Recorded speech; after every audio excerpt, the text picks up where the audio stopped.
Welcome back. We are now starting with Unit 2.10, Impact of Legislation on Life Policies. And I think by now you must have realized that being in the life insurance industry obviously takes a special kind of person with special knowledge. It's not an industry that you can just enter in and come and make a lot of money. That should not be your purpose or idea, but to come and serve your clients. Let's look at the impact of legislation and tax on life insurance policies. By the end of this session, you would be able to explain the impact of the Phase Act on representatives, explain the impact of FICA on life insurance, explain the impact of PPR, the policy protection rules on life insurance, explain the impact of POPIA or POPI Act on life insurance, explain the impact of the Insurance Act on life insurance, explain the impact of FRSA, Financial Services Regulation Act on life insurance, explain the impact of the Long-Term Insurance Act on life insurance, and describe the types of tax that affects life insurance policies. So this is also an interesting session where we will look at the various impacts of legislation on representative and on our industry. Right, as introduction, a representative is any person who renders a financial service for or on behalf of a financial services provider in terms of conditions of employment or any other mandatory agreement, but excludes a person rendering a clerical, technical, administrative, legal, or accounting service which service does not require a judgment on part of that person or does not lead a client to any specific transaction in respect of a financial product in response to general inquiries. So a person that just answers on an inquiry, how does a product work? Can you give me a brochure? Can you just briefly explain to me this product? That does not constitute advice. It's only when a transaction takes place and where you have given specific advice to a client and that leads to a contract being concluded based on the advice that's been given by you. The representative's duties and obligations are affected by several legislations in our industry. Right, let's have a look at some of these legislations. The application of the Phase Act. You have to act, number one, honestly and fairly and with due skill being ability or knowledge, care and diligence in the interest of clients and the integrity of the financial services industry. Disclose all terms and conditions of cover to the client. Now, I mean, that's quite a lot that we've just said now. You must act honestly, so you may not be dishonest. You must be fair, not unfair to clients. You must act with due skill, with care and with diligence in the interest, not your interest, in the interest of clients and the integrity of our industry. So that's quite a responsibility placed on you as a financial advisor. When the representation are made or information provided to a client, it must be factually correct. It must be provided in plain language. So don't use abbreviation and language that we use in the offices, but something that the client can understand. It should not be misleading. It must be adequate and appropriately given to the knowledge level of the client, and it must be provided timeously to afford the client reasonably sufficient time to make an informed decision. So you're not allowed to put the client under duress. We discussed duress already previously. You must give the client sufficient space and time to make an informed decision. Do not use abbreviations. I'm going to give you TV, OD, OE, OP. The client doesn't know what these terms mean. They might come back to you and say, where's the TV you spoke about? Then you say to them, no, but that was trauma voordele or trauma benefits, TB, and not TV. You should also obtain appropriate and available information regarding the client's financial situation, which means it's important to draw up a budget for the client. financial product experience. What experience have you had of previous products with insurance companies, and objective in connection with the financial services required. What exactly does a client want you to look at for him? If a proper analysis of a client is done, you will not sell the same product to the same client. The duplication of policies will be a thing of the past. It will also reduce the number of refunds the business does due to misinformation. I cannot stress this point enough. It's very, very important that you do a financial needs analysis for a client, and based on that, you provide advice. I'm telling you now, when you go and stand in front of the FAIS Ombud, and the FAIS Ombud is going to ask you the first question, what and where is your financial needs analysis? Then you need to provide a written proof, of the analysis you've done for a client. And if you can't provide that, you're in deep trouble. So please make sure that you do a proper needs analysis for the client. Take reasonable steps to ensure that the client understands the advice and is in a position to make an informed decision. Explain clearly to the client the benefits on unnatural and natural death. What does it mean to die unnaturally? Let's say in a motor car accident or by shooting, or die a natural death, which might be due to medical causes like cancer, heart failure, or something like that. Explain the requirements when the client is covered and what it means to the policy. You must have and effectively employed the resources, the procedures, and appropriate technological systems to properly perform professional activities. Now this, the Ombudsman is also going to ask you, sir, lady, you had a computer, you had a program on this computer that could do a financial needs analysis. Why did you not do this for the client? Why did you not use the technological system available to you to perform your activities in a professional manner? You have to be given resources to enable you to perform this duty. So it's important that you have or purchase, or your company has given you the resources to perform your duty properly. Another thing that's very important is a client may not sign any incomplete forms. Section 7.2 of the FAIS Code of Conduct states that no provider may, in the course of rendering a financial service, request any client to sign any written or printed form or document unless all the details required to be inserted thereupon or on by the client or on behalf of the client have already been inserted.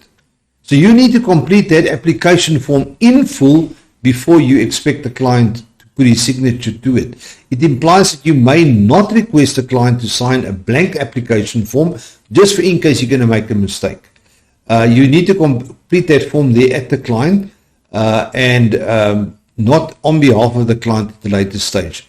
There must never be given a reason to justify the submission of blank forms. I wanted the form on file so the client could complete the transaction later when he phones me. I wanted to save the client time and plan to fill the form in after the meeting. I need to send the client a form to complete and sign, and then the client can return the blank to me, or it can be signed. A document should also not be dated after the client has signed it. You must fill in the form there, date it, and the client must sign it. And it's a total thumbs down for those of you that go about this way, because that's the way and the time when fraud happens. The client may not sign an incomplete form. Please get this message. You may complete a form for a client, but the client must check the information and then sign the form. The best practice is to return a signed form to a client by email so that it's on record of communication with the client, and then destroy any incomplete copies. But please don't even have incomplete copies on file. By obtaining client signatures in the right manner and ensuring all documents and forms are filed incorrectly and completely, your clients will be able to acknowledge your integrity. You will also be in a position to defend yourself should a client complain. All alterations on application forms need to be signed for. This verifies that the client indeed did the amendment or approved the amendment. Once the client signs this form, the responsibility remains solely with the client to furnish the insurer with the required information. Right, documentation which is required under the phase to complete a financial transaction. The Phase Act requires that every communication with the client be recorded either electronically or manually. So you can record information for as long as the information will be retrievable when needed. A record of advice provides a rundown of the advice given to the client concerning their needs. The importance of a client advice record and financial needs analysis. I cannot stress this enough. I know it's easy to just go and sell policies, but I'm telling you now, rather do a needs analysis. For a client, you are going to sell a larger product to the client and you're going to earn more commission for less time spent.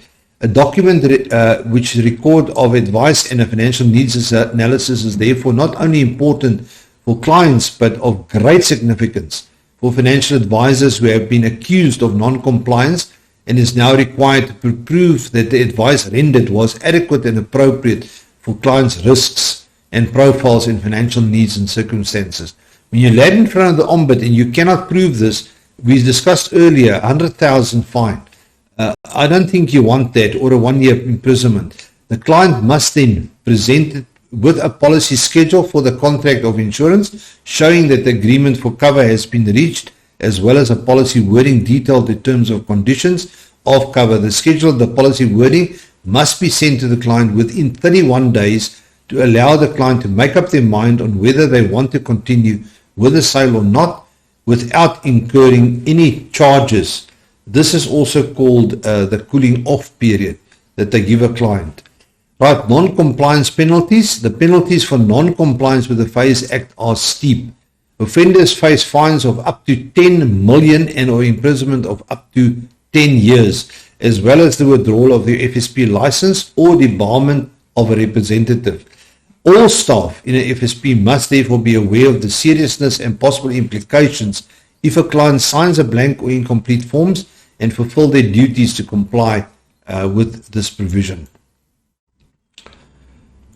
Right, impact of FICA. The Financial Intelligence Center Act, or Act 38 of 2001, FICA, aims to combat money laundering activities and financing of terrorist and related activities. The verification of clients fall under the FICA Act Section 21(1) requires an accountable institution to identify new clients and verify the particulars before any transaction may be concluded or any business relationship may be established. Right, how do we identify clients? Make sure that the client identifies themselves by providing a 13-digit ID number. Clients need to fill in all their personal information like their name, surname, residential address, work address, contact numbers, email address. Clients to provide policy numbers if need be. Ensure that the client provides an ID number, dates of birth for the dependents that they add to their policy, and clients must specify the relationship they have with the dependents that they add. Address. The client's home address is expected to be filled in full. The client's rural area with no specific address can be filled in as the voting ward, as well as a known tuck shop or business close to that client's house. What's the impact of FICA on our industry? The verification of details. ID numbers, the 7-digit on an ID number determines gender. Any 4 or less is for a female ID and the numbers 5 or more for a male. Please pay attention to these when members add dependents or supply the documentation and ID numbers of their dependents. Clients acting on behalf of another client. The FIC Act states that if a client is acting on behalf of another person established and verified, the identity of that other person and the client's authority to establish the business relationship or to conclude the single transaction on behalf of that other person, and if another person is acting on behalf of the client, establish and verify the identity of that other person or the other person's authority to then act on that other person's behalf. Consequences of non-compliance. And here again, the fines are very steep. The FIC Act has two types of penalties for contravention of the Act of non-compliance with the FIC Act. The first is administrative sanctions, which falls under Section 45C3 for non-compliance with the FIC Act, which includes a caution not to be repeated the conduct which led to the non-compliance referred to in a subsection 1, a reprimand, a directive to take remedial action or to make specific arrangements, the restriction or suspension of certain specific business activities, a financial penalty not exceeding 10 million in respect of natural and 50 million in respect of any legal person. The second type of penalty is the criminal sanction for contravention of certain offences. The maximum penalty for these offences is, and listen to this, 15 years or a fine of 100 million. Certain lesser offences carry penalties of maximum sentence of 5 years or fines not exceeding 1 million. But again, as you've seen, very steep fines under FICA. Right, the policy protection rules, PPR applies to all new and existing policies. And here we're going to discuss some of the rules. The rule number 1 being fair treatment of customers. Rule 1 introduced the treating of customers fairly outcomes and how their implementation in business ensure the fair treatment of customers. It includes a potential member, where appropriate to the contract. An insurer at all times must act with due skill, care and diligence when dealing with a policyholder. An insurer must, in any agreement with a policyholder and in all communications and dealings with a policyholder, act honorably, professionally and with due regard to the fairness of the policyholder, and at the start of any engagement initiated by the insurer, clearly explain the purpose thereof. Right, let's have a look at the customer or treating customer fairly outcomes. There's 6 outcomes. Outcome number 1 is customers can be confident that they are dealing with firms where TCF is central to the corporate culture. Right, professionalism and transparency build customer confidence. They can only be found in a company that treats its customers with respect and fairly. Right, here's an example. Your role as a representative is to ensure that you maintain consistency in the fair treatment of clients. All policy limitations and charges must be transparent. Disclosure around bundle procedures must enable customers to understand the different components of the bundle. TCF culture. The regulations dealing with the TCF outcomes are dealt with within the governance structures of the firm, such as fit and proper requirements for management, audit, risk and compliance requirements, board and commitment structures, whistleblower protection rules and management of incentives.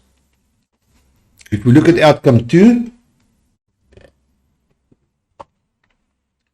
products and services marketed and sold in the retail market are designed to meet the needs of identified customer groups and are targeted accordingly. It is important to ensure that products that are tailor-made to meet customers' requirements. Any products that does not meet customers' needs cannot meet fairness in any way. When selling a plan to a member who wants a cover extended family member plan, guide the client correctly in terms of the extra cover they need. An immediate family plan excludes extended family members. The client must then purchase the relevant extended family cover to enjoy the full cover. Appropriately target design and marketing of products and services. Regulations dealing with product features, charging structures, product governance and approval processes, unfair terms, undesirable business practices, regimes for customers such as products aimed at addressing inclusion and marketing and advertising restrictions and standards. These things aren't fair. Right, outcome 3, customers are provided with clear information and kept appropriately informed about and during and after the point of sale. Right, an example, disclosure requirements and the importance of such is already highlighted under the FASE Act. Disclosures of the product terms and conditions are important in ensuring that the customer makes an informed decision or buy or not buy a financial product. You need to provide clear information, regulations dealing with specific disclosure obligations, disclosure standards, plain language, language policies, electronic and telecommunication, and misleading representation. Please stay away from being misleading in representing your company. Outcome 4, where advice is given, it is suitable and it takes in account of the customer's circumstances. Consider the following before recommending a financial product to a client: the financial circumstances of the client's financial objectives, the client's level of experience and the client has regarding the required financial product. Use information to build a risk profile for a client and match it to suitable products. Ascertain that the client has a policy covering the same events before selling them a policy that offers exactly the same benefits as they already have. Ascertain if the policy covers what the client is needing. Right, suitable advice, regulation dealing with financial advisory obligation, primarily under FASE, distribution models, regulation and legal relationships between intermediaries and product suppliers, conflict of interest under FASE, and more broadly, advisor remuneration. Right, outcome number 5 is the product performs as the firm has led the customer to expect, and the services is of an acceptable standard and as they have been led to expect. So if you say to a client you will come back to them within 24 hours, then stick to that. If you say you'll come back within a week every time they inquire from you, then I don't know if that's acceptable, but then that's your arrangement. Product can only perform to the customer's expectation if we do things right the first time, and that is at the sales stage. The only time I clearly fully benefit from the policy is when a loss occurs and the insurer must pay out for the claims with as little or no inconvenience to the client as possible. When we sell a life policy to a client with accelerated benefits as per the client's expectations, the policy should pay out as expected when an unforeseen event like disability or any disease occur as per the initial terms and conditions. So be honest with the client in explaining your product. Products need to be performed as expected and this acceptable service must be provided. Regulations dealing with the product and performance monitoring, ongoing communication, reasonable benefit expectations, service levels, operational ability and capacity, outsourced suppliers, business continuity, record keeping, information security, fraud risk management, and succession planning must all be in place. Outcome number 6, which is customers do not face unreasonable post-sale barriers imposed by the firm to change their product, switch providers, submit a claim, or to make a complaint. The complaints procedure must be explained to the client right at the sales stage. Please ensure that you explain the claims process to the client so that there is no delay in the claims process. The claims process has already been explained under the PPR rule number 1, which is fair treatment of your customers. If submitting a claim requires, among other things, a policy report in the event of accidental death, this should have been explained to the client at the beginning of the contract. There should be no unreasonable post-sale barriers, like regulations dealing with the access to information, complaints handling, complaints dealing, alternative dispute resolution, product flexibility, and termination of charges. Right, let's look at the PPR again. We've now dealt with the 6 steps in the treating customers fairly. Rule number 9 states, no insurer or intermediary may permit a policyholder to sign a blank or incomplete form. Now here it comes again. I discussed this earlier. No insurer or intermediary may, in connection with any transaction relating to a policy, require or permit or allow a policyholder, potential policyholder, a member or potential member or claimant to sign any blank or partially completed form necessary for the purpose of a transaction. whether another person will be required, permitted, or allowed to fill in other required details or conclude any such transaction which are such signing or providing details have occurred. It has already been addressed under Phase Act Code of Conduct in Section 1, but it's important that you do not fill in or complete blank forms. Right, and the PPR further applies in rule number 11 as far as disclosure requirements. Now, we've skipped some of the PPR requirements. It's not that they're not important, but we are just highlighting these ones, 1, 9, and 11. Disclosure of information must be made in good time before inception and throughout the policy. Any communication to the policyholder must be in plain language and not misleading. The monetary value or the calculation method of premium values, charges, fees, remuneration, and the obligation must be explained to the client. Right, please explain the features, the terms and conditions, the benefits, the exclusions, the limitations, and the duration to your client. Right, let's look at POPIA or POPI. There are 8 principles defined within the Act which must be addressed to be compliant with the Protection of Personal Information Act 4 of 2013. Again, this is a very short info session on POPIA. Please go and study the whole POPIA process. Principle 1 is accountability. You must ensure that all POPI principles discussed below are adhered to. Principle 2 is lawful and fair manner. The client's personal information must be obtained lawfully and fairly. Ask for the client's permission to provide further marketing or other products to the client by MHA and its associate companies. Principle 3, specific purpose. The information must only be obtained and recorded on specific forms to meet the purpose for which it was collected. Use the right form for each request to ensure that you collect information that is required from a client for that specific purpose only. Further processing of information. Our forms stipulate how much client information is going to be processed. Further, consent from a client must be sought for this. Bring this to the client's attention, and after ensuring that they understand, let them sign and date the agreement to this. Principle 5 is quality of information. The information must be relevant, up to date, and accurate, and must not be misleading.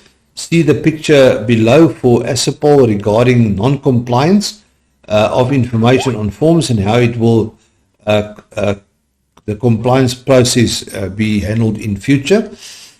Principle 6, there must be openness and transparency. The client must be aware that the information is going to be processed. Explain why such details are needed. For example, the policy amendment forms state this. Right, application of POPIA. The application or ID numbers of policyholders. Why are you getting this information? You need to explain to the client it is for identification processes and it's helping to monitor fraud. Contact details. To send all your correspondence, sending policy documents and any changes to agreement to you, assist you in case of investigations, and help monitor fraud. ID number of dependents. Why do you want to obtain this information? It is for identification purposes and combating fraud. Principle 7, adequate safeguarding of personal information. All forms completed and submitted by clients to you must be kept safe from loss, destruction, and away from unauthorized access to personal information provided by clients. And the last principle here, principle 8, is participation of the data subject. Clients must be given access to all personal information they give to the insurer. Clients have the right to update and correct any information that was wrongly captured. What's the application of POPIA? The consequences of non-compliance with POPIA. There's a huge fine, administrative penalty, fines of up to 10 million or 10 years in jail. And listen to this, per incident. So, I mean, if it's 10 incidents, it's 10 million times 10, and 10 years times 10, that's 100 years. I don't think you want to get involved in that. Civil action, distress pays out millions in damages to child claims actions. and enforcement penalties stop processing personal information. So be very careful how you deal with personal information. Let's look at the application of Insurance Act 18 of 2017 to the long-term insurance. The Act brought with its changes to the Long-Term Insurance Act, LTIA, the Short-Term Insurance Act, STIA, and more specifically the Policy Protection Rules, the PPR, creating new opportunities for existing insurers and providing for licensed microinsurance products. Changes, a 48-hour turnaround time for funeral payouts after receiving a claim of documentation. It's impacting assistance policies. Caps on the maximum benefit for funeral policies were provided by microinsurers or traditional insurance at 100,000, applicable to assistance policies, and microinsurance policies and funeral policies may only provide risk benefits with no surrender value or investment elements. The Act brought the following changes also about. Changes is the waiting periods are restricted to a quarter of the contract term for death and disability due to natural causes. No waiting periods are allowed for policies covering accidental death, let's say in a car accident. No waiting periods are allowed for credit risk policies. No waiting periods may be imposed when a policyholder cancels a policy with one insurer in favor of a policy providing cover with another insurer. Exclusions for funeral and credit life classes of micro business policies will not be allowed. Exclusions for suicide will be allowed for a period not exceeding 12 months from the inception of the policies, regardless of whether microinsurance policies or a funeral policy has been renewed during the 12 months. No exclusions should be allowed for pre-existing health conditions for funeral policies and or credit life insurance policies. Right, the Insurance Act introduces new authorization for classes for the life insurance industry, namely risk, fund risk, funeral, life annuity, individual investment, fund investment, income withdrawn or drawdown, and reinsurance. And that is related to all the classes of business. Right, the Financial Sector Regulation Act 9 of 2017. The Financial Sector Regulation Act 9 of 2017 created two brand new regulations, the Prudential Authority and the Financial Sector Conduct Authority. The Prudential Authority is responsible for regulating the prudential aspects of banks and all non-bank financial institutions, and the Financial Sector Conduct Authority, previously known as the FSB, is responsible for regulating market conduct and the safety of financial consumers. Practically, this new set saw the Banking Supervision Department of the SRB, that's the South African Reserve Bank, being dissolved and replaced by the Prudential Authority, the PA, as well as the FSB transforming into the Financial Sector Conduct Authority, while the Conducting Authority will be responsible for protecting consumers. It does not do so when it comes to credit. The regulations of credit and protecting customers against lending abuse continue to fall under the country's 13-year-old National Credit Regulator, who is responsible for enforcing the National Credit Act. Implications of tax on the long-term insurance products, impact of income tax, capital gains tax, and estate duty on life risk policies. As earlier mentioned in our session on tax, you will hear a lot more about tax as we proceed in our training on life policies and the tax impact on that.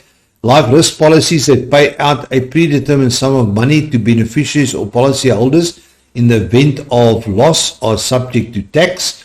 The policy in the policyholder funds are taxed. The income received together with interest earned is fully taxable. Rebates and annual tax exemptions are taken in consideration when the calculations are done. The applicable income tax rates also apply. Application of estate duty. For example, if the estate net value is, let's say, 6 million, the estate duty payable would then be 500,000. 6 million minus the 3.5 million, which is the exempt amount, times the 20%. That 3.5 fall under Article 4A of the Estate Duty Act. The implication of tax on long-term insurance products. Let's have a look on sinking fund policies. The contributions made to a sinking fund policy will not be tax deductible as it is an expense of a capital nature. The proceeds payable by the policy will be tax-free. The capital gains tax exemption that applies in respect of all long-term insurance policies will also apply to the sinking fund policy. So if any policy pays out to the original beneficial owner or that owner's nominee, the policy will be free of capital gains tax as long as all policy or long-term insurance policies, the sinking fund policy, will be subject to taxation in terms of the five-fund approach, which we also discussed earlier. If the policy is owned by a corporate entity, the funds are allocated to the company policyholder fund, which has an income tax rate currently of 28% and a capital gains tax rate of 22.4%. If the policyholder is a trust with a natural person as a beneficiary, the underlying funds will be held in an individual policyholder fund, which has an income tax rate of 30% and a capital gains tax rate of 12%. Dividend withholding tax is levied at 20% in the individual policyholder fund, and the company policyholder fund is exempt. The sinking fund policy is generally owned by a business entity or a trust, and therefore estate duty will not be relevant. However, if a policyholder is a natural person or he or she dies, the policy value will be an asset in his or her estate for estate duty purposes. If an endowment policy was used by the entity instead of a sinking fund policy, there would be one or multiple lives insured. If multiple lives are insured and one dies, the policy will continue to exist and will not pay out. In this instance, there is no estate duty impact. If, however, the only life insured or the last surviving life dies, the policy will pay out and the proceeds will then be deemed as an asset in the estate of the life insured. It is quite a complex if we look at the implication on long-term insurance products and how does estate duty work. It is quite a complex process. Essentially, you can deduct a total of 3.5 million rand from the overall value of the estate, that is section 4A. Of the amount left over, 20% is payable to SARS, South African Revenue Services. It's also known as estate duty. Of the 20%, the executor will determine what percentage the beneficiary of the life insurer needs to contribute. Endowment offers an attractive tax-efficient option for people who wants to save more than the maximum annual limit for the tax-free savings accounts and those who have exhausted the annual tax allowances, such as tax-free interest income. The recent increase in the capital gains tax inclusion rates means that 18% effective tax rate on capital gains for individuals in the highest income bracket and 36% for trusts. For an endowment policy, the effective capital gains tax rate for these individuals and trusts is just 12%. Also, income tax is 30% for endowments as opposed to 45% when these individuals are taxed according to their marginal tax rates, if they're in the top bracket, as in other investment vehicles. This tax treatment is also beneficial for other income categories as well, for example, with a marginal tax rate below 30%. This then concludes our session. We will then continue in our next session. We will discuss in Unit 12.11 the industry codes, and we'll see you then in the next session. Thank you for attending this one.